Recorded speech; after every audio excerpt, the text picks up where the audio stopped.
বলো বাবা, বলো। তুমি সুস্থ না অসুস্থ তুমি বুঝায়। তোমার নিজস্ব কোনো রুচি আছে কি না তুমি বুঝায়। আমার ভাই, নামাজের আজান দিলে অন্যত্র উঠবেন না কেউ ইনশাআল্লাহ। এখানে আমরা আরেকটু দেরিতে 7:30টার পরে ইনশাআল্লাহ আমরা বয়ান শেষে একসাথেই মসজিদে, প্রয়োজনে এখানেও জায়গা না হলে এখানে মিলায়া একটু পরে নামাজ হবে, ঠিক আছে ইনশাআল্লাহ? আমরা সবাই নামাজ পড়ব। তাইলে আমি কথার প্রসঙ্গে এটা বুঝাইলাম। তুমি ভাইয়া দয়া করো, আপনাদের বাবাদেরকেও বলি, আপনার ছেলেকে জিজ্ঞেস করো, তুমি বাবা এটা কি শার্ট গায়ে দিলা, কি চুল রাখলা? এটা একদম সহজ কথা দোস্ত। তোমার একটা স্বকীয়তা, আত্মমর্যাদা থাকা চাই। আত্মসম্মান বড় নিয়ামত। গায়রত, আত্মমর্যাদা বোধ। আমি মুসলমান, আমি মুমিন, আমি দুনিয়া সব হারাইতে পারি, আমি আল্লাহকে হারাইতে পারি। সব ভুলতে পারি, আল্লাহকে ভুলতে পারি। ফিলিস্তিনের মধ্যে মজলুম মুসলমান এক ফ্যামিলি তাদের ছেলে মেয়ে স্ত্রী সন্তান সব হারায় ফেলছে, কিন্তু অসংখ্য পরিবার এই মুহূর্তেও এই রক্তের মধ্যে থাইকাও তাদের বক্তব্য এটাই, তবু আমরা ফিলিস্তিনকে মুক্ত চাই। এই যে একটা আত্মমর্যাদা, নিজেদের ভিতরের একটা স্পিরিট যে আমার পুরা ফ্যামিলি প্রয়োজনে শেষ হবে, বিনিময়ে আমি দুশ্মনের পতন চাই, ইসরায়েলের ইহুদি কুত্তাদের পতন চাই। খোদার কসম, ও চিরেই আজ কিংবা কাল সময়ের ব্যবধানে ফিলিস্তিন জিতবেই। এটা বড় নিয়ামত। এই কনফিডেন্স যারা আছে, আত্মসম্মান যারা আছে, তোমাদের অসংখ্য ছেলেদের মধ্যে বেঈমান তোমাদেরকে লাওয়ারিশ বানায় দিছে। লাওয়ারিশ, তোমার বংশের কোনো পরিচয় নাই, তোমার ধর্মেরও কোনো পরিচয়। তুমি বাপ হারা, তুমি মা হারা। কারণ তোমার এই চুলের সাথে তোমার বাবা, দাদা, পরদাদা, তোমার গ্রাম, সমাজ, পাড়া, মহল্লা, দেশ, জাতি, কোরআন, সুন্নাহ, আল্লাহ, রসুল, ওলামা, দিনদার, কারোর সাথে তোমার এই চুলের কোনো সম্পর্ক নাই। তাহলে তোমারে তো লাওয়ারিশ বানায় দিছে। তুমি তো বেওয়ারিশ সন্তান, যার কোনো পরিচয় নেই, যার কোনো আত্মমর্যাদা নাই। আরে বেটা, এত বেগায়রত মুসলমান হয় না। একজন সুস্থ স্বাভাবিক মানুষ, সে তার মাকে চিনে, বাবাকে চিনে, সে তার বংশ চিনে, সে তার পরিবারকে চিনে, সে তার সম্মান বোঝে। আমার আব্বা মসজিদের ইমাম ছিলেন, আমার আব্বা আলেম ছিলেন। আমি সারা জীবন মনে রাখছি যে আমাকে এই পথে চলতে হবে। এটা আমি বুঝছি, এটা আমাকে বুঝতেই হবে। এটা বুঝলেই আমি স্বাভাবিক, এটা না বুঝলেই আমি অস্বাভাবিক। এই জন্য দয়া করে এটার আবার আরেকটা আওয়াজ বানাই গেছে, দেখছেন? এখন আরেক রকম হয়ে গেছে না? এজন্য আমি অনুরোধ করলাম ভাই, আবারও অনুরোধ করছি, নিজেকে চেনা। ইস্তাফতি কালবাক, নবী সাল্লাল্লাহু আলাইহি সাল্লাম বলছেন, উম্মত তুমি তোমার দিলকে প্রশ্ন করো, দিলকে জিজ্ঞেস করো, তুমি মুসলমান না অমুসলমান? তুমি জান্নাতে যেতে চাও না জাহান্নামে? তুমি আখিরাতের মুক্তি চাও না আখিরাতের বরবাদি চাও? রাসূল বলছেন, ইস্তাফতি কালবাকা, তুমি তোমার কলবকে, দিলকে জিজ্ঞেস করো। ইজা সাররাতকা হাসানাতুকা ওয়া সাআতকা সাইয়্যাতুকা ফাআনতা মুমিন। রাসূলুল্লাহ সাল্লাল্লাহু আলাইহি ওয়াসাল্লাম বলেন, আমার উম্মত যদি নেক কাজ করলে ভালো লাগে, যদি গুনার কাজ করলে কষ্ট লাগে, খোদার কসম নবী বলছে, তাহলে তুমি মনে রেখো এখনো তুমি মুমিন, এখনো ঈমান আছে। মিথ্যা বললে কষ্ট লাগে, চুরি করলে কষ্ট লাগে, জিনা ব্যভিচারের দৃশ্য দেখলে কষ্ট লাগে, সুদ ঘুষ খাইলে কষ্ট লাগে, নাটক সিনেমা নর্তকীর ছবি দেখলে কষ্ট লাগে, নামাজ ছুটে গেলে কষ্ট লাগে, ফজরের জামাত ছুটে গেলে অস্থির লাগে। তাহলে এদ্দুর যার দিল, আল্লাহ রসুল বলছে এই লোকটা এখনো মুমিন। কিন্তু যেদিন ঘন্টার পর ঘন্টা গুনার পরেও, দিনের পর দিন গুনার পরেও, বছরের পর বছর নাফরমানি করার পরেও তার কলিজার মধ্যে কোনো নড়াচড়া নাই, বিবেকের কোনো জ্বালা পোড়া নাই, অন্তরের মধ্যে কোনো অনুশোচনা নাই, তাহলে ঈমান মনে রাখবা বহু আগে হারায় গেছে। এটা মনে রেখো। 365 দিনে এক বছর, খোদার 365 দিনে এক টানা একটি বছরে কোনোদিন তোমার ফজরের নামাজ পড়তে মনও চাইলো না, উঠলাও না, তুমি জানো না কখন ফজরের ওয়াক্ত হয়, কখন আজান হয়, কখন জামাত হয়। হায় দোস্ত, তুমি মানুষের বাচ্চা কিনা খবর নি।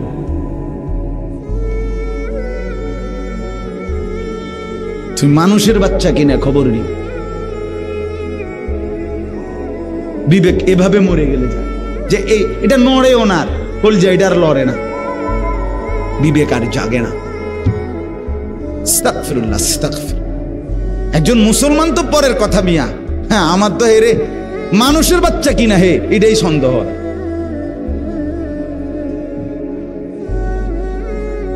এক বছর 365 দিন, আল্লাহু আকবার, আল্লাহু আকবার। একটা বছরে কোনোদিন মন চাইলো না, মনেও পড়ে না কিরে আমি যে মুসলমান, আমাদের উপরে যে একটা ফজরের নামাজ আছে ফরজ, এটা আমি পড়বো কোন দিন। এই কথাটা যার একদিনও মনে হইল না, আরে তুই মুসলমানের বাচ্চা কেমনে বেটা, বলো বলো ভাইয়া। এই জন্য বিবেক মরে গেলে, অনুভূতি যদি মরে যায়, এই লোকটার মৃত্যু হয়ে যায়। কোরআনুল কারীমের মধ্যে আছে, আল্লাহ তাআলা বলছে, বন্ধু দেখবেন যেই লোক মনের ইচ্ছা মতো চলে, মনের চাহিদা মতো চলে, কোরআনকে বাদ দিয়ে, রসুলকে বাদ দিয়ে, খুদার কসম এই কোরআনের আয়াত, আল্লাহ বলছে ইনহুম ইল্লা কাল আনআম। নবীকে আল্লাহ বলছে, বন্ধু তার পরিচয় শুনেন, সেই লোকগুলো আর কিছু নয়, আর কিছু নয়, শুধুই জানোয়ার, শুধুই জানোয়ার, শুধুই জানোয়ার। কোরআনে শুধুই জানোয়ার। দেখেন না, জানোয়ার খায়, ঘুমায়, পেশাব পায়খানা করে, আর লজ্জাস্থানের চাহিদা পূরণ করে, যৌন চাহিদা। এই জানোয়ারও শুধু খায়, ঘুমায়, পেশাব পায়খানা করে, আর 24 ঘন্টার মধ্যে 18 ঘন্টা মোবাইলে নর্তকীর ছবি, নাচ, উলঙ্গ দৃশ্য, রাস্তার নারী, এই তার জিন্দিগি। মানে আসছে শুধু শাহওয়াত পূরণের জন্য। আস্তাগফিরুল্লাহ, আস্তাগফিরুল্লাহ। আল্লাহ আমাদেরকে এজন্যই বানাইছেন, আপনি ভেবে দেখেন। ইনহুম ইল্লা কাল আনআম, আল্লাহ বলেন এটা আর কিছু নয়, শুধুই চতুষ্পদ জন্তু। এই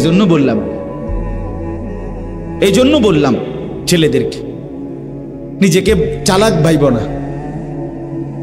আল্লাহর নাফরমান কখনো চালাক হয়। কোরআনুল কারীমের মধ্যে আছে, হযরত ইউসুফ আলাইহিস সালাম, ওনার 10 ভাই, পরবর্তীতে যখন পরিচয় হইছে মিশরে, ইউসুফ নবী যখন বাদশাহ হইছেন, 10 ভাই যখন অভাবের তাড়নায়, দারিদ্রতার কারণে, দুর্ভিক্ষের সময় খাবার কিনতে আসছে, 3 বারের বার, তৃতীয়বারে ইউসুফ নবী পরিচয় দিছে 10 ভাইকে। পরিচয় দিয়া বলছিল, হাল আলিমতুম মা ফাআলতুম বিইউসুফা ওয়া আখিহি ইদ আনতুম জাহিলুন। তোমাদের কি মনে আছে যখন তোমরা মূর্খ ছিলে, তখন তোমরা তোমাদের ভাই ইউসুফ আর তার ছোট ভাই বিনিয়ামিনের সাথে কি করেছিলে? এইখানে তাফসিরে ইবনে কাসিরের মধ্যে লিখছে, ইউসুফ নবী তার ভাইদেরকে বলছে, তোমরা যে গুনাহ করছো, এই গুনাই প্রমাণ করে তোমরা মূর্খ। কোরআনে স্পষ্ট তাফসিরে ইবনে কাসিরের ইবারত, কুল্লু মান আসাল্লাহা ফাহুয়া জাহিল। যে আল্লাহর নাফরমানি করে সে মূলত শিক্ষিত নয়, সে মূর্খ, সে জাহেল, সে অপদার্থ। আমার ভালোটাই আমি বুঝি না। এটা আগুন, এটা মাটি, এটা পানি, এটাই হে বোঝেন। কোরআনে আল্লাহ বলছে, আরে আমি আরেকটু আশ্চর্য কথা শুনেন, কোরআনে আল্লাহ বলছে বাল আদাল্লু সাবিলা, আরেক আয়াতে বলছে বাল হুম আদাল, চতুষ্পদ জানোয়ার না, বরং তার চাইতো নিকৃষ্ট। মানে কি? মানে একটা কুকুররে যদি কেউ লাডি আলগি দেয়, হে দৌড় মারে।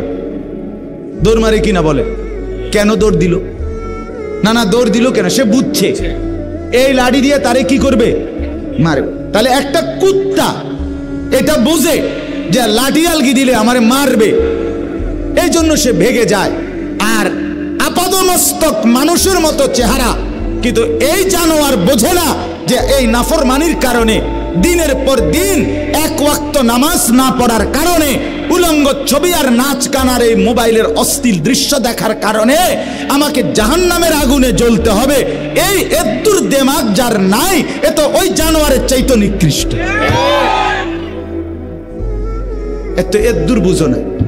ওই দেখেন, ওই অপদার্থ দেখেন, এই দেখেন, এই যে মোবাইল ছবি উঠাইতে ধরতে রাখছে। তুমি তোমারে বল, তুমি হেদিকে চাও কিত্তা? হ্যাঁ, সুন্দর লাগছে না? এতক্ষণ ভালো করে কইছি যে হ্যাঁ, মানে জিন্দিগি খামখেয়ালি আর কি। আমনে বুঝবেন না। আহা, এটাই তো বর্তমান। কি হুজুর, মুরব্বী, নামাজি, এটা মসজিদ হোক, মাদ্রাসা হোক, রাস্তা হোক, কিছু ছেলে পেলের জিন্দিগি হয়ে গেছে আমি আর মোবাইল আর আমি, খালাস। এবারে এটা কি মানুষ কি মনে করে আমার এত কিছু জানার দরকার নেই, আমার কাছে ভাল লাগছে। এবারে আমি রাস্তাত মুতি, নলে বইয়া মুতি, নলে হাঁটতে হাঁটতে মুতি, নলে খাড়াইয়া মুতি। এত তান আমনে দেখবেন কেন? আমনেটা আমনে করেন, আমারটা আমি করি। আহা রে বাপ, মানুষ এত মাতাল হয় না, সুস্থ মানুষ এত পাগল হয় না। তুমি মুসলমান,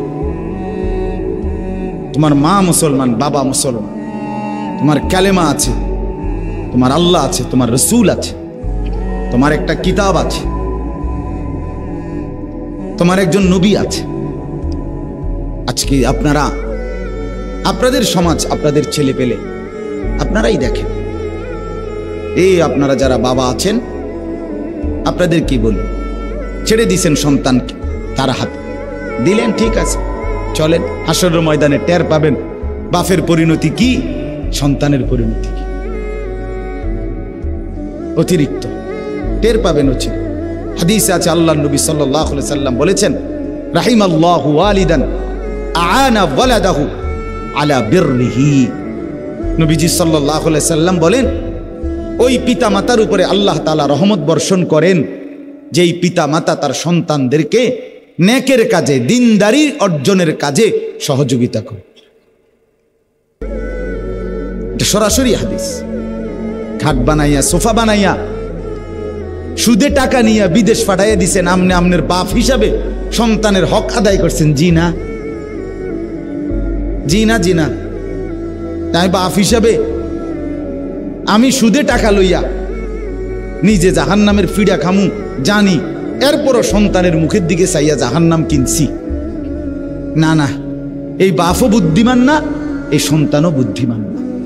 রাসূল বলছে, ওই বাবা আল্লাহর রহমত বর্ষণ হয়, ওই মার উপরে আল্লাহর রহমত বর্ষণ হয়, আ'আনা ওয়ালাদাহু আলা বিররি।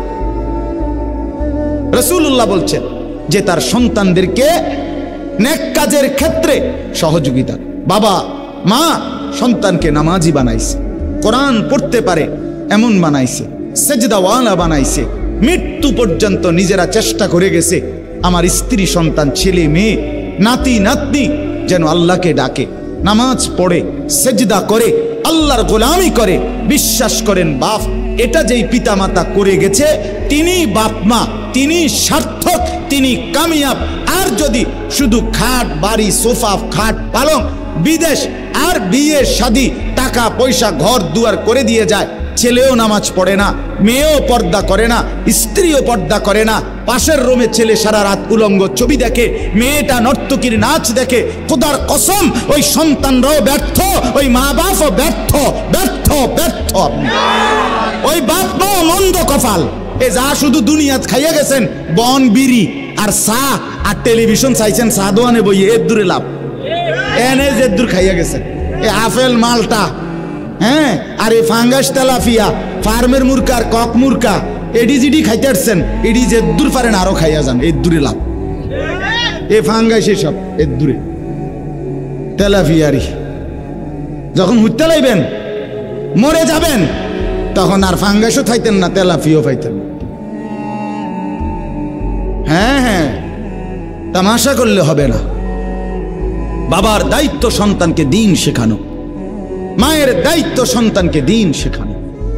হযরত ওমর রাদিয়াল্লাহু তাআলা আনহু বলেছেন, আল্লাহর নবী সাল্লাল্লাহু আলাইহি সাল্লামের সাহাবী হযরত ওমর বলেছেন, পিতার হক আছে সন্তানের উপরে, সন্তানের হক আছে পিতার উপরে, কিন্তু উভয় হক হইল নেক কাজ এবং শিষ্টাচার আদব শিক্ষা দেওয়ার ক্ষেত্রে। অর্থাৎ বাবা একবেলা সন্তানদেরকে ছোটবেলায় আদব শিখাবে, ছোটবেলার পরে বাবা যখন বৃদ্ধ হবে তো সন্তান এবার বাপ মাকে সম্মান করবে। তো একদিকে বাবা মা সন্তানের হক আদায় করবে, আরেকদিকে সন্তান বাবা মার হক আদায়। আপনি আজকে বলতেছেন বুড়ো বয়সে ছেলে পেলে আপনার কথা শুনে না, আপনি ছোটবেলায় ছেলে পেলের হক আদায় করছিলেন, সন্তানের হক আদায় করছিলেন। 7 বছরের বাচ্চাটা তো কিছুই জানতো না, তারে দিন শিখাইলেন না কেন? 7-6 বছরের বাচ্চাটা তো পূব পশ্চিম চিনত না, আপনি কেন তাকে কোরআন শিখাইলেন না? আপনি তাকে কেন মাদ্রাসা থেকে বঞ্চিত করলেন? আপনি কেন তাকে নামাজ থেকে বঞ্চিত করলেন? 7 বছরের বাচ্চাটার সামনে আপনি বইয়া বইয়া বিড়ি খান, আপনার ফুতে কি শিখতো? আপনারতে 7 বছরের বাচ্চাটার সামনে আপনি কথায় কথায় গালি ছাড়া কথা কর না, আপনার ফুতে আপনারতে কি শিখতো? বলেন না, কি শিখবে? কি শিখতো চাচা? তাহলে আপনি তার হক আদায় করছেন। আপনি হক আদায় করেন, আপনার হক সন্তান আদায় করুন। আপনি ছোটবেলায় রাসূলুল্লাহ সাল্লাল্লাহু আলাইহি সাল্লামের হুকুম মানেন, এবং তাহাজ্জুদ নামাজের বর্ণনায় কিতাবে আছে রাসূলুল্লাহ সাল্লাল্লাহু আলাইহি সাল্লামের উপরে সাহাবায়ে কেরাম যেই দুরূদ শরীফ পড়তেন, এমন 40টা দুরূদ, এবং নবীজিকে স্বপ্নে দেখার আমল কি, এই ছোট্ট বইটাতে আছে। আমার বাংলাদেশের একজন অন্যতম বুজুর্গ খুলনার আল্লামা মুফতি নুরুল আমিন সাহেব হযরতের লিখিত এই 2টা বই 220 টাকা মূল্যে আমরা বিক্রি করি। আমার কোনো বেনিফিটের জন্য না, এটা খুব ফায়দা, আমরা নিজেরা আমল করি, এই জন্য আপনাদের কাছে বললাম। যদি সুযোগ হয়, দরকার হয়, আপনারা যাওয়ার সময় কিনে নেবেন। আল্লাহ তাআলা তৌফিক দেন, আল্লাহ কবুল করেন। সুবহানাল্লাহ।